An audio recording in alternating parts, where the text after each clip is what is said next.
Welcome back into Trackside Northeast. I'm your host, Joe Cortese. Man, we got to be hitting episode 10, maybe. I got to start keeping track at one point or another because we're just rolling through this now. We have plenty of people coming in, a lot of people to talk to. I am joined today by Brandon Gaskell. Brandon, pleasure for you to come in. You reached out to us because you've seen the show a little bit and you want to talk a little bit about, and it was a great idea because you're a photographer. Mm-hmm. You're from Bristol, Rhode Island. Yeah. But you do a lot of your schooling and work down in Daytona. You've shot a lot of different Daytona stuff. So let's get right into it. You're from Bristol. How did you get yourself into racing, and where does your life story kind of start from? So I was just telling you a minute ago, I, like a lot of kids my age in the early 2000s, got into NASCAR. It was at its peak. It was very popular. And that's when I really kind of started to get into racing. But over time, I kind of started to fall out of, interest. And then I'd say probably back in like 2018-ish, I got back into racing, mostly through Formula One at the time. And at the time, I was also kind of shortlisting colleges. And one of the colleges that was really high up on my list was Embry-Riddle Aeronautical University in Daytona Beach. And one of the things that made me really steer towards that school was it's like a mile away from the Speedway. And first weekend down there in 2021, I went to the Coke Zero Sugar 400. And since then, I kind of just fell back in love with NASCAR, back in love with like American racing. And, since then, it's just kind of been its own new thing and a new interest that I am very, just very interested in. It's funny because, as a kid, we were just talking, when you're a kid and you fall into NASCAR or racing in general, it's the car. It's always the color scheme or the paint scheme they have because that's what kind of gets the eyes of a young kid and everything. Now, you were also saying you were originally from England and moved over to Bristol, but it was funny that you mentioned all the Rhode Islanders will enjoy this, a mile away. Yeah. Typical because Rhode Island, once you're a Rhode Islander, you realize that a 20-minute drive is just too far. It's way too far. But so you were from England, you came over to Bristol, you lived here most of your life, and then went down to Daytona. Have you always been interested in photography? No, that was actually something that really only came up when I went down to Florida. My campus is not only like a mile away from the Speedway, but it's practically on an airport, and I'm very huge into aviation. That's like my degree field is in aviation. And also you can see rocket launches from my campus. And so man, you get all of it, the best of every world. It is absolutely insane. And I decided, I'm going to bring, my dad had like a kit camera that he bought like years before, and I said, I'm going to bring it down, I'm going to utilize it. And I think my first thing that I photographed was the 2022 Rolex 24. And it was pretty enjoyable, but over time I just got better and better at doing my photography, especially motorsport, and that's probably like the thing I'm best at when it comes to photography. So it's more or less just like an interest in a hobby that I've gotten more into over the years. But no, I wasn't really huge into photography up until a couple of years ago. So you came back to racing, you got into photography, so everything's been changing for you and going through. How old are you, by the way? I'm 23. Okay, so I can ask him this, by the way, because I can tell you're either younger. I feel like anyone who gets asked, like, I'm 31. So when people are like, how old are you? I'm like, oh, I'm 31. But when you start creeping up to the 40s and 50s, people ask, it's kind of, they take it as like a knock or something. But so you got a bright career ahead of you with which way you want to go. Do you think photography would be more of your career? Or you think it's going to be a hobby throughout your life? I think it's going to be a hobby that also will probably have its pluses in my career. I am in, or my degree is in aviation and aerospace marketing. So just knowing photography and stuff like that might be a tool that could help in the future in that regard. But, never say never. You never know. I mean, I'm still very young. As I just alluded to it. Who knows? Who knows what's going to happen in my future? So. All right. So you got back into racing. So we were talking earlier, you're a Tony Stewart fan. And then do you have a new guy? Because I was a junior fan growing up, and then Chastain. We'll get to his photos, by the way. One of the photos you have is when Chastain was going around. I think it was Cindric in the number 2. Yeah, Chastain. Yeah. I was like, I'm looking at the photo. I'm like, of course he has this shot when he's wrecking on the last lap. But did you pick a new driver or anything when you got back? I like Bubba Wallace. Daniel Suarez, I'm also a fan of, which is kind of a shame because he's obviously, at least seemingly, doesn't have a ride for next year in Cup. So in NASCAR, that's probably the two guys that I'm more of a fan of. But like this other guys like Blaney, I like Blaney. And, just overall, like a lot of the guys. I like a lot of the guys. Did you ever play the video game when you were a kid? Was that what kept you around a lot when you were younger? I would say, yeah, that was definitely another thing as well. I remember playing a lot of NASCAR 08. which I was very bad at. But it was actually kind of funny because when I was going down to school, I checked like some footage of the video game on YouTube, and like you can see like some buildings on my campus from the Speedway. So it's just like a thing that I guess maybe inadvertently had seen when I was a kid playing this game is like in my life now, and it's just kind of now you're living. It was like it was like a full circle moment. And, man, that's cool. Daytona's a great spot. So I've been going down there every year with my grandparents. We go down for the 500 every year, and Grandy gets your spot. Pup-Up's unfortunately passed away, but we always go down. It's a family thing in February, but it's amazing that when you get a chance to see it, because there are some people out there like racing fans who it's the world center of racing. So some of them, they're race fans their entire life. They never get a chance to go. When you get a chance to go to Daytona and see it, you get a real perspective and understanding on why this is the world center of racing. It is it's the Grand Prix, it's the Super Bowl. I mean, the people around there, like you go to a concert and you think there's a lot of people, go to a NASCAR down Daytona International at any race. It's unbelievably packed. So do you have to get credentials going in, or are you more like freelance when you're taking photos? Well, I'm more or less just a hobbyist. I haven't really ventured into that yet. It's something that I kind of hope to do. I've done a little bit of stuff for my school newspaper, the Avion. And I'm hoping to maybe be able to get some sort of press thing for like the Rolex 24 would be really cool. But honestly, when it comes to like IMSA, for example, you already get so close. I mean, the 4-day garage access pass for the Rolex 24 is like $115. You can't beat that. It's a steal. You can't beat that. You can go into the garages. You can meet some of the drivers, which I think some of the pictures that I sent over are like Romain Grosjean just like looking at me. Well, I was going to ask. I was like, it looks like you almost like, hey, I'm getting a photo, and he got a picture right there, like he knew you were there. Yeah, he, the couple of times that I've like been lucky enough to get close to him, he seems like he loves like pointing to the cameras. Loves the photo. Loves the photo. So, all right, we got to hit a quick break right now. We got to come back. We'll talk about a couple different things. Big news in the Xfinity Series, the O'Reilly Auto Parts Series. It's going to be now. That came out yesterday. And other news in local tracks, Ricky Craven just purchased Speedway 95 up in Bangor. So we'll have more on that coming up when we come back in less than 2 minutes. Back here, Trackside Northeast. All right, let's get right into this. Speedway 95.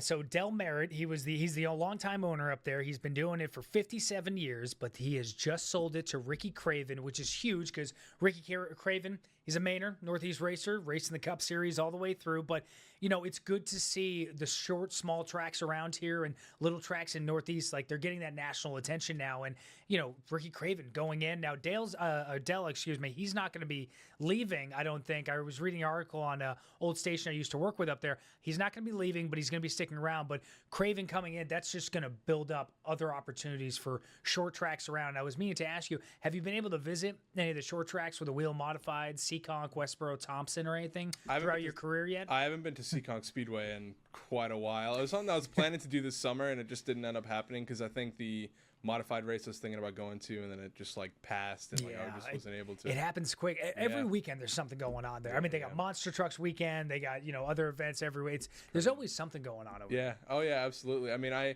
actually went to a friend's house a couple of weeks ago. He's in Rehoboth, and you could hear. I think it was a Saturday night. You could hear it all the way from isn't there. That the best? Oh, it's great. I mean, that's the thing in Daytona as well. Like. You just hear, even in New Smyrna, right down the street, too, you can hear them going around the track. And have you ventured down there yet? That's a fun spot. That is also something that I haven't done yet. I really want to go to Volusia Speedway, actually, this year, see, a lot of the sprint racing and stuff, because, I mean, a lot of those guys, Kyle Larson and all that, just love to do that, especially even during speed weeks or before speed weeks. Yeah.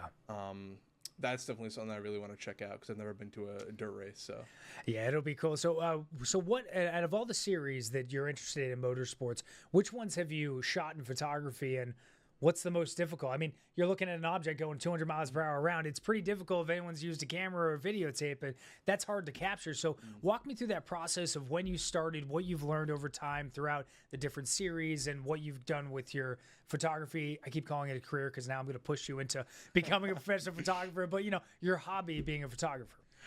So, I mean, I started off, like I said earlier, in IMSA. That was like the first thing that I ever did. And that's kind of like a cool hybrid between, at least in Daytona, like, it's an oval road course. So you can kind of photograph both from the side of the road part and then also like in the grandstand or anywhere. So it's like there's a lot of different aspects and different places that you can go and shoot on the road course. When it comes to NASCAR, at least the oval track, it's, I would say, a little bit more challenging because you're very restricted on like distance, especially with like a longer lens and all that. It's just a lot. I would just say it's a little bit harder to photograph, for example, the 500 or the 400 than it is maybe the Rolex, just because there's more variance in like how close you can get and stuff in the Rolex or other road course racing. Definitely over time, you know, I went from kind of just taking almost still pictures of the cars in like 2022 to learning to pan a little bit better, slow my shutter speed so you can get that like blurry movement kind of in the background, so you can really get a feel of like how fast the cars are going and actually see the car, and it's not just like a blob, because you can see on what we have with these photos up here. I mean, you can tell, like, you know, some are starting right here. This is an action shot from the back. You can tell these cars are up to 180 miles an hour already going around the backstretch. And that's the thing when talking about like some of the harder pictures to get is definitely those pan shots on the backstretch, because I mean they're so far away, you can only zoom in so much even with like a larger lens, and so you can end up taking, you know, hundreds or thousands of pictures over a race. Rolex is pretty crazy because I probably take thousands and you have to go through them and all that. And that's not even a crazy number. I mean, there's some professional photographers that do like 10,000 plus photos in a race weekend. Like you get those little like extra hard drives sitting around to like keep, because that's a lot of photos. Honestly, I've been pretty good with that. I have one big one that I do use for a lot of things, but like cards are just getting bigger and better, and it's not as imperative that you like move it to a hard drive now as it might have been a few years ago when SD cards and CF Express cards were. Well, plus we have the cloud, so you know you can just throw it up there and it can sit up there. I have a bunch of my Google Drive, but mostly just after they've been edited and everything, like the finalized picture. So it's interesting that you say that, like, you know, the road courses or the ovals are more challenging than some of the road courses or so, because you would think like, oh, it's an oval, it's all in one set place, but as you mentioned, like, you know, the banks and how far it is and everything. So have you been able to, you know, have you upgraded your equipment throughout it? How's that process been going with learning all this? Yeah, so I mentioned earlier that I started off with like that kit camera that my dad got years ago. A couple of years ago, I upgraded to the Canon R5, which is a very good camera. Lenses are very expensive, so instead of getting like the mirrorless lens, I got the DSLR lens and the adapter, which made it a lot cheaper. I bought them used. But yeah, I definitely upgraded a bit of my equipment, which has definitely helped a little bit because I was kind of very limited on what I could do with my old camera, and the new one, it does very much make it easier. You can just hold down that trigger and it just goes, and it's very clear, and just shoot through and get anything you can. So how much editing does it go into after the fact of the photo? Because I mean, obviously, like, you know, there's certain things, and it's not so much editing to change the perspective of the photo, it's to touch up some things, like maybe some light out in the corner or something like that. It's like, how much editing goes into some of your final products? So I guess it depends on like if the picture is just good or if I think that there's like something special about it.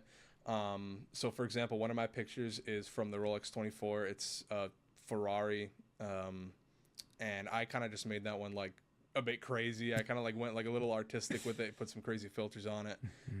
That's more of a picture where I was like thinking more like the artistic side. And then there's a lot of pictures where, for example, I think you were talking about like the Chastain or Cindric like crash in the last lap. You can just see Chastain. Everyone's coming around the edge, and you just see him turns, and I'm like, oh, I know where this is going. Yeah, I was sad to see. That's why I love him racing, though. I love his aggressiveness. It's great. As long as everyone stays safe out there, he's good. Oh, absolutely. But like, so a picture like that, that's more or less just like I kind of keep it toned down because there's no reason to go crazy with a picture. The image kind of speaks for itself. Yeah, exactly. So have you self-taught everything pretty much about what you do with photography, or have you like gone on YouTube? Like, how have you done this? So I guess it's a mix of both. YouTube can only do so much, honestly, especially like with like action photography or like motorsports photography. A lot of it is just you have to go out there, get a feel for it, get that muscle memory for like how to pan and yeah, I think it's a solid mix of both, I'd say. Yeah. Well, because it's funny, John Watson. So when I showed up here, I've already had camera work experience with working in Maine. I worked over at Charter TV3 in Worcester, and John was like, if you want to work on like how to get used to tripods and everything, because things are different. He said, here's the easiest way to do it. Shoot the leaves coming down. When they're falling off the tree, shoot them and fall them. He goes, you'll start getting a feel for the camera, shoot moving objects, and then you start getting a feel for what you like to shoot and how you look at it. Now, this is a question that's coming from me because my grandfather was a professional photographer. He unfortunately just passed away, but he taught me a lot going into the industry, and he was just a still photographer, but he always explained to me that, I don't know if you've heard this before, where it's like when you're taking the photo, you're in the lens, but the photo is here in your eyes. And what you see outside the lens is just an extra tool to use. So when you're taking a photo, do you specifically think about that as in like what you're seeing with your eyes, or is it just through the lens? I guess it's a mix of both, and like it kind of depends on the picture that I'm aiming for. Like some of those crazy pans that I go for that are like really slow and takes 100 tries to get right. That's more or less just kind of, I would say, through the lens. You're kind of trying to become one with the camera or whatever. Yeah. But if it's more of a like situational thing, I feel like, especially like I'm at these races, I kind of want to still watch at the same time. You know what I mean? You don't want to get lost in the Oh camera. no, Yeah. you know, I'm a huge racing fan. I love, you know, last few laps of a super speedway race can be crazy, and to just be caught up in the camera, It's the equivalent to Game 7. Whenever I see the last few laps, it's like this is Game 7. Yeah, exactly. Because anyone who's interested, you're watching that point, and you're like all eyes are on it. And the other thing I do love about NASCAR that I got to throw in here is you don't see so many people like this, like at baseball games and everything, looking at their phone. Where it's like NASCAR, if like you're there, you look to the left, you look to the right, you got 3 to go, green, white checker, and you're looking around, and you're like, no one's on their phone. Maybe someone's taking a video, but like no one is on their phone. Everyone is paying attention to the racing.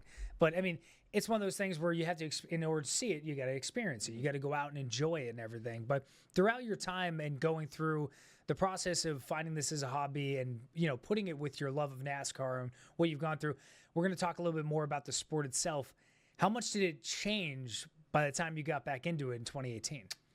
Like quite a lot. Yeah, quite a lot. I mean, by the time I got really back into NASCAR, I think honestly the only people that were still in it from my childhood would have been like, you know, Martin Truex Jr., Denny Hamlin, Kyle Busch, Kurt, until he obviously unfortunately had to retire. Probably another couple that I'm not really thinking of off the top of my head, but yeah, a lot. Not left. There's not many left. I mean, we're not going to be seeing the Mark Martins out there racing until they're like 50-something years old. Absolutely, yeah. Oh, it's wild. But hey, we're going to take a quick break. We've when rolling through, we'll come back. We'll talk a little bit more about the Xfinity Series. We'll get more on Brandon's input on NASCAR Xfinity Series and where it's changed throughout it. And we'll talk a little bit about what's happening in the Northeast. We'll be right back. And we're back. All right, Brandon Gaskell is joining me on the show today. We have been talking about everything to do with his life, racing, and everything in between. So let's start right in between with, you started off in 2018 getting back into it. You had a love for it, but you know, over those times we hit at the end of the break, you see a lot of changes, but you're a fan of F1 sports and Indy as well, right?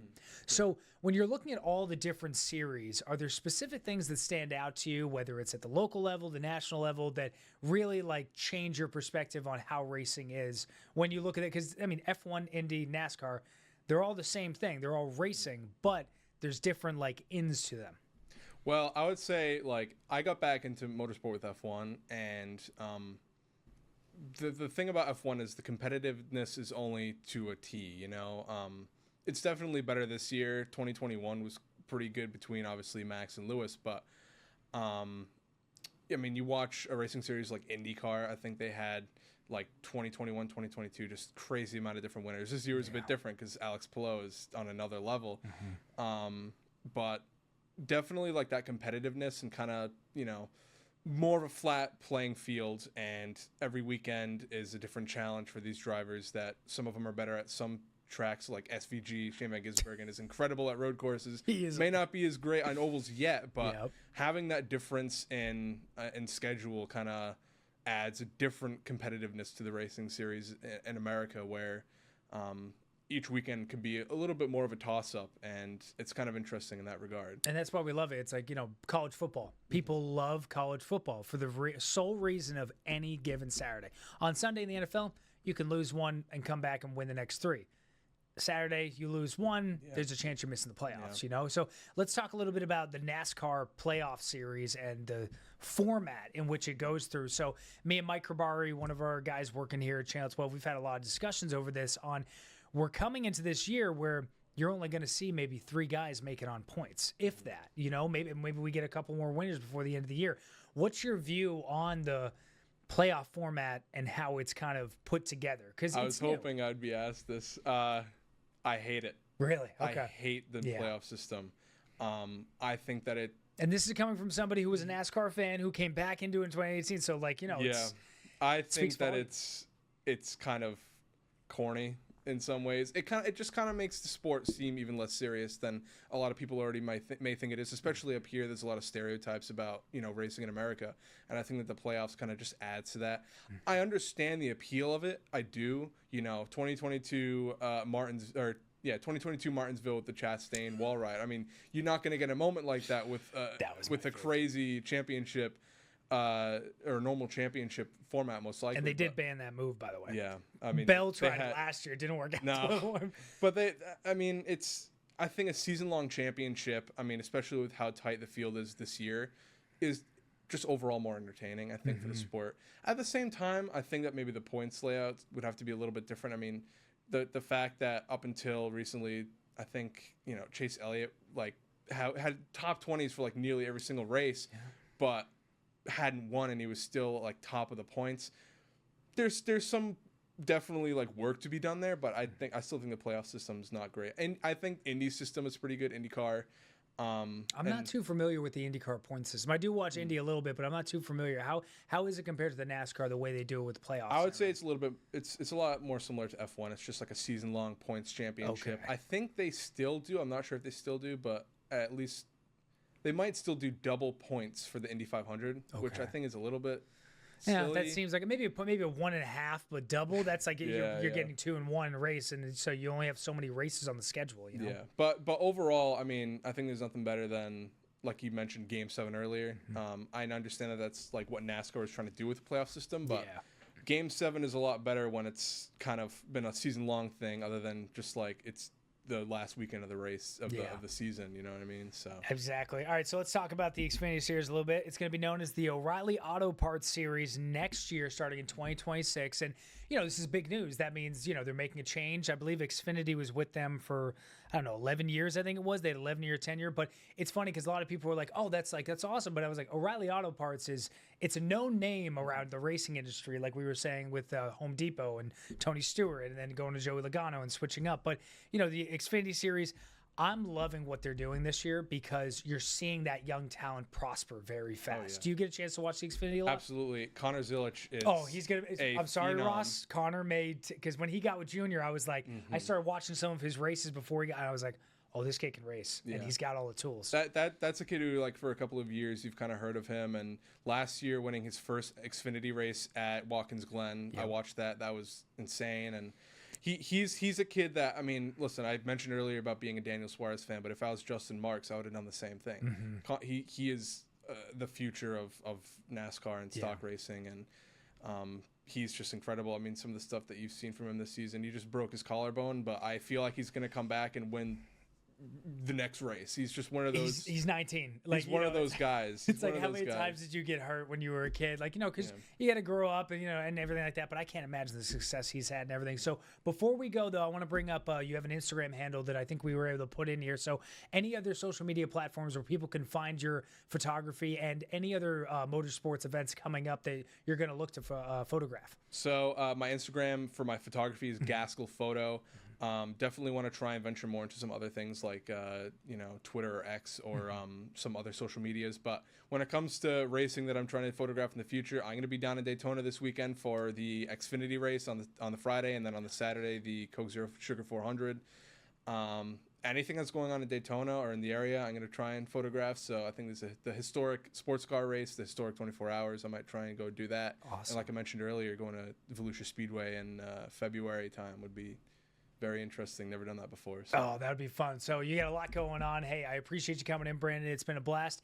For all things sports related, Northeast, everything here, 12 News got you covered, 12 Sports. We have everything going on. Be sure to, if you have any questions, comments, or concerns, email me at jcortez@WPRI.com. I'll get back to you. Be safe, be well. Most importantly, be kind. Everyone's got their own personal battle behind a closed curtain. We'll see you next week.